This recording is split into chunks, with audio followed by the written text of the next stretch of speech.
चंद्रशेखर आजाद के दम से हिल गई दिल्ली, डोल गया लखनऊ। फाइलें ढूंढने लगे बिजली विभाग के अधिकारी, मच गया हड़कंप। दिल्ली के बाद अब यूपी को भी वापस लेना पड़ा स्मार्ट मीटर। उत्तर प्रदेश में बिजली विभाग अपने आप को सरकार समझ बैठा था और जनता को अपना गुलाम। अधिकारियों को जो मन में आ रहा था वो कर रहे थे। कोई आम आदमी लाखों का बिल हाथ में लेकर ऑफिस ऑफिस घूम रहा था, तो कोई बुजुर्ग स्मार्ट मीटर की बढ़ती रीडिंग से अपना बीपी बढ़ा रहा था और बिजली विभाग कुंडली मारकर सो रहा था। लेकिन फिर चंद्रशेखर आजाद ने संसद में आवाज उठाई तो मंत्री मनोहर लाल खट्टर को कदम पीछे खींचने पड़े और अब उत्तर प्रदेश के बिजली विभाग को भी स्मार्ट मीटर पर अपना फैसला बदलना पड़ा है। मतलब साफ है कि अब बिना उपभोक्ता की मर्जी के मीटर प्रीपेड नहीं होगा। अब ये प्रीपेड और पोस्टपेड का क्या सिस्टम है वो आगे समझाएंगे, लेकिन पहले ये समझना जरूरी है कि कैसे विभाग को अपने फैसले से पीछे हटना पड़ा है। दरअसल 27 मार्च 2026 को चंद्रशेखर आजाद ने ट्वीट कर योगी सरकार को घेरा और स्मार्ट मीटर पर दबाव बनाया, लेकिन ना तो सरकार ने बात सुनी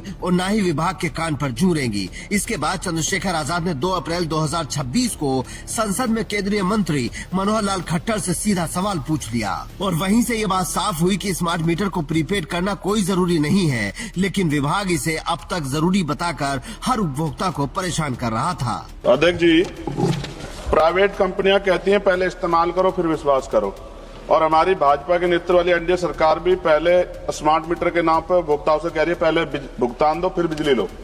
ये जनता द्वारा चुनी हुई सरकार फिर निजी कंपनी जैसी नीति क्यों अपना रही है? मेरा सवाल ये है अध्यक्ष जी, मैंने उत्तर को विस्तृत रूप से पढ़ा, क्या सरकार ये बताएगी कि हमारे देश के गाँव में रहने वाले अधिकांश किसान मजदूर रोजाना मेहनत करके कमाते हैं और उनकी आय दैनिक होती है। अगर स्मार्ट बिजली मीटर को प्रीपेड मोड पर लागू किया जाता है और दो तीन दिन काम ना मिलने पर रिचार्ज ना हो पाए तो बिजली अपने आप कट जाएगी। तब गरीब परिवार अपने बच्चों की पढ़ाई, उनका खाना और रोजमर्रा का जीवन कैसे चलाएंगे?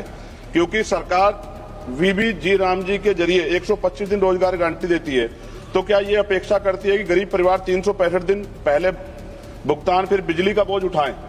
और सरकार ऐसे मजदूर परिवारों के लिए क्या विशेष सुरक्षा प्रावधान व पोस्टपेड विकल्प सुनिश्चित करेगी? धन्यवाद। सभापति महोदय, हमारे सम्मानीय सदस्य जी ने जो विषय रखा है इनका कंसर्न ठीक है, लेकिन इनकी जानकारी के लिए ये प्रीपेड स्मार्ट मीटर्स ये व्यवस्था एक ऑप्शनल व्यवस्था है और इस व्यवस्था को मैंडेटरी व्यवस्था नहीं किया गया। जैसे ही ये बात उपभोक्ताओं को पता चली वो खुश हो गए, लेकिन इसके बाद राज्यों के अधिकार क्षेत्र पर मामला अटक गया था, जिस पर अब उत्तर प्रदेश की सरकार ने प्रीपेड मीटर की व्यवस्था को ऑप्शनल करने का फैसला किया है। लेकिन इसमें एक बड़ा पेच है, क्योंकि यूपी में करीब 70 लाख उपभोक्ताओं का पहले से ही मीटर प्रीपेड मोड में कर दिया गया है। जिनके मन में सवाल है कि अब हमारा क्या होगा, तो इस पर उत्तर प्रदेश की उपभोक्ता परिषद बिजली विभाग के साथ बात कर रही है और रास्ता निकालने की कोशिश हो रही है। उम्मीद है कि पिछले उपभोक्ताओं को भी ऑप्शनल सुविधा मिलेगी। मतलब अगर उपभोक्ता चाहेगा तो प्रीपेड कनेक्शन रखेगा और नहीं चाहेगा तो हटा दिया जाएगा। और ये सब चंद्रशेखर आजाद के संसद में आवाज उठाने की वजह से ही संभव हो पाया है, वरना उत्तर प्रदेश में बिजली विभाग ने आतंक मचा रखा था और किसी भी नेता को कोई फर्क नहीं पड़ रहा था। अब सवाल है कि आखिर ये प्रीपेड और पोस्टपेड वाला बवाल क्या है? इसे आसान भाषा में ऐसे समझिए कि जो नई व्यवस्था बिजली विभाग लेकर आया है उसमें आपको मोबाइल की तरह बिजली के लिए भी पहले से रिचार्ज करना पड़ेगा और जिस दिन रिचार्ज का पैसा खत्म उसी दिन अपने आप बिजली कट हो जाएगी। शहरों में इस तरह की व्यवस्था हाई राइज सोसाइटी में पहले से ही चल रही है, लेकिन बिजली विभाग बिना किसी तैयारी के इसे गांव तक ले आया, जबकि गांव में सुविधाओं का क्या हाल है सबको पता है। अगर गांव में लाइट में कोई खराबी आ जाती है तो लाइनमैन आने में कई दिन लगा देते हैं, जबकि शहर में 1 घंटे से भी कम में पहुंच जाते हैं। गांव में रात में लाइनमैन कभी नहीं आता, जबकि शहर में आधी रात को भी बिजली ठीक करने जाना पड़ता है।